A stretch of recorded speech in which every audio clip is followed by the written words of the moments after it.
Hello student, मैं प्रेरणा San आप सबकी अकाउंटिंग प्रॉब्लम का सॉल्यूशन लेकर आई हूँ। काफ़ी स्टूडेंट्स क्या होता है, जूनियर अकाउंटेंट का कोर्स करना चाहते हैं, पर उनको ये पता नहीं होता कि इस कोर्स में किस किस बात की नॉलेज होना ज़रूरी है, या क्या क्या चीज़ अपन को मैंडेट है, या हमें किस तरीके से इस चीज़ को कर सकते हैं।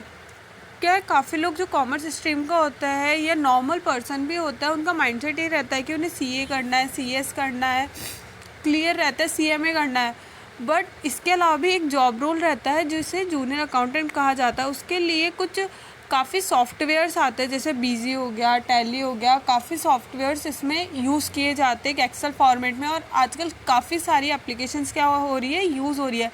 पर मोस्टली कंपनीज़, अभी भी रेपुटेड कंपनीज, सब टैली प्राइम यूज़ कर रहे हैं। पहले टैली 9 चलता था, अब टैली प्राइम चलता है। ऐसे ही डेली की डेली ये अपडेट हो रहा है इसके अंदर वर्जन। तो अब काफ़ी लोग ये कहते हैं कि हमें टैली यूज़ करना ही नहीं आता, कैसे कंपनी क्रिएट करते हैं, कैसे इसमें फीडिंग करते हैं, कैसे डाटा एंट्री होता है। तो बेसिकली मैं आपको बताऊं कि जूनियर अकाउंटेंट का वर्क ही होता है कि डाटा मेंटेन करके रखना, एज एन फीडिंग करके रखना और डॉक्यूमेंट्स में। इसके अलावा इसको किस तरीके से कर सकते हैं, तो इसके लिए मैंने पूरी एक पीपीटी बनाई है। चलो अपन विदाउट टाइम वेस्ट के पीपीटी की तरफ चलते हैं। अपना फर्स्ट टॉपिक है user interference and company management, जिसके अंदर अपने आता है user interference and company management में आता है introduction of tally ERP9, install कैसे करते हैं, create a company, data part, tally ERP9 company, altering and deleting. Altering मतलब किसी को भी एडिट करना। एज एन कॉमन लैंग्वेज में अपन बात करें तो अल्टरिंग मीन्स होता है उसको एडिट करना, और डिलीट करना कंपनी को। Gateway tally and use interference को कैसे यूज़ कर सकते हैं और गेटवे टैली को कैसे यूज़ कर सकते हैं। और अपना दूसरा टॉपिक है masters of ledger, understanding ledger करना, creating ledgers, creating multiple ledgers, altering and deleting a ledger, practical examples. And third topic है master and group, understanding groups, creating groups, altering and deleting groups, practical examples, जो मतलब मैं आपको practical में करके बताऊंगी कि कैसे मास्टर्स ऑफ ग्रुप्स का अपन यूज़ कर सकते हैं। अब ये मत सोचना कि सिर्फ मैं टॉपिक्स रीड कर रही हूँ तो बस इतना ही है। इनको अभी अपन ब्रीफली कर रहे हैं, पर अपन डेली की डेली एक ना एक टॉपिक उठा के उसको डिटेल में बात करके, उसको कंसल्ट करके एक्सप्लेन करेंगे कहाँ पे कौन सा वाउचर यूज़ आता है, या मास्टर्स ग्रुप कहाँ पर यूज़ आ रहा है, कौन से ग्रुप बनाने हैं। अब जैसे मॉड्यूल नंबर 4 की बात करें तो master bill wise debtors and creditors ledgers. Debtor और क्रेडिटर तो जानते ही हो आप, सिंपल कॉमर्स स्ट्रीम से हो तो आप अच्छी तरह जानते हो, अदरवाइज़ मैं आपको बताती हूँ।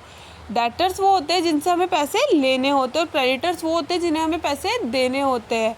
तो उन लोगों का कैसे अपन को मैनेज करना है अकाउंट, इसके अंदर आता है using practice file, configuring bill wise detail, example of creating bill wise detail.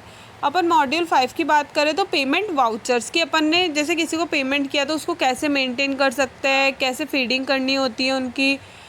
Module number 6 की बात करें तो डे बुक आपको नाम से ही पता चल रहा होगा कि पर डे की एक बुक होती है। जैसे अपन ने कितने परचेज बिल करे, कितने सेल बिल काटे, कितने पेमेंट जमा की, कितना अपन ने स्टॉक ट्रांसफ़र किया, ये सब चीज़ें डे बुक में आती कि जैसे अपन ने 1 तारीख को क्या क्या बेचा, क्या क्या किया, अपन ने मतलब क्या अपन ने बिज़नेस में क्या चीज़ खरीदी बेची, या क्या वर्किंग हुई। कुछ भी वर्किंग होती है वो अपन अब टैली के अंदर सेम टू सेम फीड करते हैं, एज अ फाइनेंशियल होती है। तो वो कि अपना पैसा कहीं जा रहा है या आ रहा है तो वो टैली के अंदर ज़रूर फीडिंग होगी। तो वो डे बुक में दिखती है एक पर्टिकुलर डे की फीडिंग। मॉड्यूल 7 की बात करें तो pre allocations of bill and practical example. Module 8 की बात करें तो रिसिप्ट वाउचर्स। मॉड्यूल 9 की बात करें तो कॉन्ट्रा एंड जनरल वाउचर्स। जैसे मैंने अभी बताया था, रिसिप्ट वाउचर आ गया तो अपन ने पेमेंट जमा किया। कॉन्ट्रा एंट्री भी होती है एक, जो बैंक टू बैंक या कैश टू कैश होती है उसके अंदर, अदरवाइज़ बाकी एंट्री नहीं हो सकती। एक जनरल वाउचर्स हो सकता है। जनरल वाउचर एक बहुत इम्पॉर्टेंट और मेजर पार्ट होता है अपनी टैली ERP9 के लिए, कंपनी को मैनेज करने के लिए। चेक प्रिंटिंग हो गया, CTS चेक प्रिंटिंग सिस्टम। अब अपन बात करें मॉड्यूल 11 की तो मास्टर्स इन्वेंट्री एक मेजर पार्ट होता है किसी भी कंपनी को चलाने के लिए। जैसे आप सर्विसेज जॉब कर रहे हो या स्टॉक की जॉब कर रहे हो, मतलब किसी का बिजनेस स्टॉक्स का हो या सर्विसेज का हो, उसके अंदर इन्वेंट्री तो ज़रूर होती ही होती है। तो उसके अंदर understanding inventory, integrating account and inventory, practical on stock group, practical on godown and locations, practical on stock category, practical on unit of measures, practical on stock item, manual stock valuation without inventory. अब अपन बात करें module number 12 की, goods and service tax. जैसे आपने GST सुना ही होगा कि GST लागू होने के बाद तो इसका मेजर पार्ट अब बिजनेस में बहुत इफेक्ट करता है। पहले टैक्सेस अलग अलग कैलकुलेट किए जाते थे, पर अब क्या होता है डायरेक्टली एक ही बार में जीएसटी के रूप में वो हो जाता है। जैसे वैट अलग लग रहा है, सर्विस चार्जेस अलग लग रहे हैं, पहले अलग अलग लगता था, पर आजकल क्या होता है गुड्स एंड सर्विस टैक्स से एक ही जीएसटी के रूप में एक बार ही टैक्स लग जाता है कैलकुलेट होके। About goods and service tax, activating tally in GST, setting up GST tax and invoice, understanding CGST, SGST and IGST, creating a GST master in tally. अब अपन बात करें module number 30, purchase voucher with GST। अपन को purchase voucher चढ़ाना GST के साथ, जिसमें updating GST number for supplier, practical on inter state purchase, anti practical on intra state purchase entry in GST, inter state GST purchase entry for unregistered dealer in Tally, reserve charges mechanism entry for GST in Tally, sale voucher with GST। मतलब module number 14 की बात करें अपन, sale voucher with GST, updating a GST number for supplier, practical on inter state sale entry in GST, practical of inter state sale in GST, printing GST sale invoice for Tally ERP9 software. अब अपन next module की बात करें तो module number 15, GST report and return, GST R1 in tally, GST R1 in return filing. मतलब report तैयार करना जब अपनी पूरी मंथली सेल और परचेज कट जाती है, या मतलब अपन वाउचर्स इश्यू कर देते हैं पूरे सेल परचेज के, उसके बाद अपन को एक रिपोर्ट तैयार करनी पड़ती है। हर फर्म की रिटर्न जाती है, जैसे किसी की क्वार्टरली जा रही है तो किसी की मंथली जाती है। अब अपन को ये देखना है कि अपनी फर्म की कौन सी जा रही है, मतलब आप जिस भी कंपनी में वर्क कर रहे हो या जिस भी कंपनी का आपने काम ले रखा है कि वो क्वार्टरली जा रही है उसकी या मंथली जा रही है, ये आपको याद रखना है। मैं आपको आगे इस टॉपिक के बारे में बात होगी तब मैं आपको डेट भी डिक्लेयर करूँगी कि कौन सी लास्ट डेट होती है R1 की, R2 की या GST रिपोर्ट की। ये सब इसी का पार्ट है जिसको मैं आपको आगे चल के पूरा एक्सप्लेन करूँगी। अपन मॉड्यूल नंबर अब 16 की तरफ चलते हैं, जिसमें बिलिंग फीचर होता है, zero value entries, different billing and actual quantity, additional cost of purchase, discount column in on invoice. अब मॉड्यूल नंबर 17 की बात करें तो purchase order processing, purchase order process, purchase order voucher with example, receipt voucher inventory with example, rejection out voucher with example. अब module number 18 में आता है sale order processing, sale order processing, sale order voucher with example, delivery note और rejection इन voucher. अब बात करें अपन module number 19 की, debit and credit note. ये इसका भी पार्ट बहुत मेजर रहता है। हर एक कंपनी या हर एक अकाउंटिंग जिसकी अपन अकाउंटिंग कर रहे हैं, जिस भी कंपनी की फीडिंग के रूप में इसकी भी एक बहुत स्पेशल जगह होती है। जैसे डेबिट नोट, अपन ने जैसे किसी से कुछ परचेज किया तो अपन सेल भी करेंगे, तो उस केस में अपन डेबिट नोट बनाएंगे। अब जैसे अपन सेल कर दिया किसी को, अब उसने अपन को प्रोडक्ट रिटर्न कर दिया, तब उस सिचुएशन में अपन को क्रेडिट नोट बनाना पड़ता है। तो इनका भी एक रोल रहता है, जो परचेज सेल की तरह ही इसका एक इम्पॉर्टेंट रोल रहता है अकाउंटिंग के अंदर। अपन मॉडल 20 की बात करें तो बैंक रिकन्सिलेशन, बैंक रिकन्सिलेशन भी मस्ट होता है, क्योंकि अपन को इससे पता चल जाता है कि कौन सी एंट्री अपने अकाउंट में रिफ्लेक्ट हुई है। Understanding BRS process, practical example. Module 21 price list, price list क्या होती है, price list master, practical example, credit note, credit limit for customer and practical example, stock transfer, understanding stock transfer, practical example, manufacturing voucher, bill of material, practical example, job costing and example.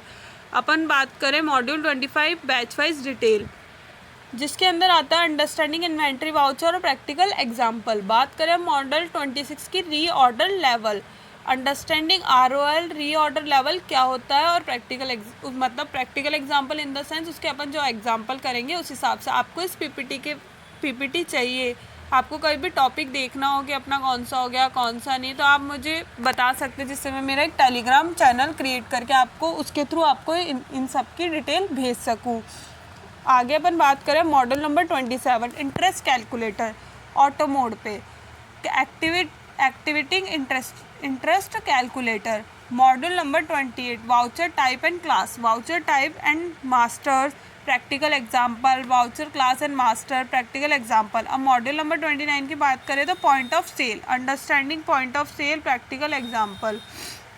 Model number 30 की बात करके scenarios and voucher optional voucher, scenario management practical example of optional voucher and scenario reporting. Budget and control, budget and control भी होता है। कई companies क्या होती है अपना बजट सेट करके रखती है कि इस मंथ की इतनी सेल होना चाहिए, इतनी नहीं, तो उस बजट के हिसाब से उनको काफ़ी, जैसे कोई कंपनीज की क्या होता है खुद का प्लांटेशन होता है, तो उसके भी बजट इशू होते हैं, तो वो भी बजट टैली में फीड किए जाते हैं। मॉड्यूल 32 की बात करते हैं cost centre and cost management, मतलब कॉस्ट के साथ कॉस्ट को मैनेज करके रखना। मॉड्यूल 33 की करें तो पार्टी लेजर एनालाइज करना, customer and supplier balance checking, customer and supplier bill wise checking, overdues payable and receivable, outstanding report and printing, configuration of account, negative ledger report. अब बात करें मॉड्यूल 34 की परचेज और sale reporting, purchase और sale को भी analyse करना, उसके अंदर आता है डेबिट एंड क्रेडिट नोट को एनालाइज करना। अब अपन बात करें नेक्स्ट मॉड्यूल की 35 की स्टॉक एनालाइज एंड रिपोर्ट, जिसके अंदर आता है stock register, stock valuation, stock transfer report, negative stock report, record physical stock and shortage, stock entry without perpetual inventory.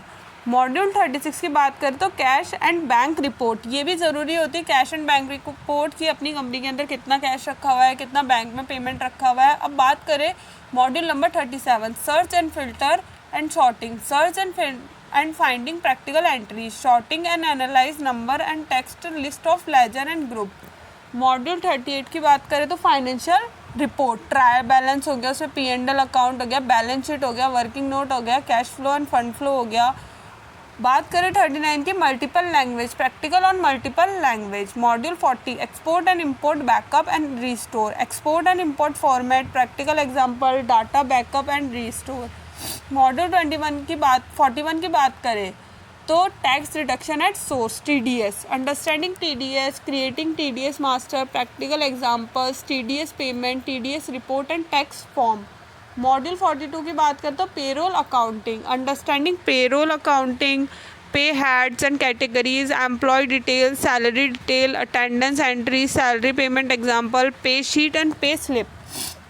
बात करें 43 मॉड्यूल की फाइनलाइज्ड एंट्री, मतलब एंट्रीज को फाइनलाइज करना कि कितना अपना प्रोडक्ट्स पे डेप्रिसिएशन लग रहा है, कितना अपना जनरल रिजर्व हो रहा है, प्रोविज़न फॉर टैक्सेशन बन रहा है, बैड डेब्ट्स कितनी है, पार्टनरशिप फर्म है तो ट्रांसफरिंग प्रॉफिट, आउटस्टैंडिंग एक्सपेंसेस, मतलब अपना बैलेंस शीट को पूरा प्रॉपर्ली फाइनलाइज करना। अब डाटा सिक्योरिटी क्या होती है, सिक्योरिटी कंट्रोल सेटअप, मतलब टैली के अंदर भी अपन सिक्योरिटी कर सकते हैं कि काफ़ी, मतलब जब बड़ी बड़ी कंपनीज होती है उसके अंदर काफ़ी सारी परचेज बिल, सेल्स बिल्स आते हैं, तो उस सिचुएशन में क्या होता है 3-4 अकाउंटेंट रहते हैं वहाँ पे, तो उनकी पर्टिकुलर वर्किंग रहती है कि इसको सिर्फ परचेज ही छड़ानी है, तो किसी को सिर्फ सेल की फीडिंग करनी है, तो इन लोगों के लिए अलग अलग यूज़र ID पासवर्ड्स बनते हैं। तो डाटा सिक्योरिटी का भी काम होता है उसके अंदर। टैली ऑडिट मतलब जिनकी फर्म 2 करोड़ के ऊपर होती है तो उन्हें मैंडेट होता है ऑडिट करवाना, पर 2 करोड़ से नीचे वाले लोग भी करवा सकते हैं जो करवाना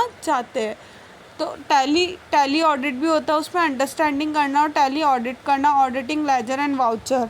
अब मॉड्यूल 46 में आता है Tally synchronization, configuration and practical on Tally synchronization. Module 47 में आता है मल्टीपल करेंसी, 48 में आता है प्रिंटिंग रिपोर्ट्स एंड 49 में आता है miscellaneous, inserting voucher, duplicate entries, slipped company data, split company data, merge tally and companies. And module 50 में आता है शॉर्टकट कीज़ इसलिए मैंडेट होती है इसके अंदर, क्योंकि अपन को जितनी शॉर्टकट कीज़ याद होगी अपनी स्पीड उतनी ही मतलब उतनी ही स्पीड इस पे वर्किंग करने की होगी, क्योंकि अपन ज़्यादा माउस का यूज़ करेंगे तो अपनी स्पीड स्लो चलेगी। पर अपन को कीबोर्ड से अपन को सारी कीज़ इसकी याद होगी, या जो भी इसकी शॉर्टकट कीज़ होती है एडिट करने की, ऑल्ट्रेशन करने की, फीडिंग करने की, परचेज सेल वाउचर्स की, सारी अपन को कीज़ याद रहेगी बेसिक। तो इससे अपनी क्या होती है, स्पीड मतलब बहुत अच्छी हो जाती है, और अपनी वर्किंग जो 10 मिनट की है वो अपन 5 मिनट में या 7 मिनट में कंप्लीट करके दे सकते हैं। ऐसी ही मोर वीडियोस के लिए आप मेरे चैनल को सब्सक्राइब और लाइक कर सकते हैं, जिससे आप मेरे को कमेंट बॉक्स में बता भी सकते हैं आपको कोई क्वेरी हो तो, जिससे मुझे पता चले कि आप लोगों तक मेरी इन्फॉर्मेशन पहुंच रही है। Thank you watching for this video.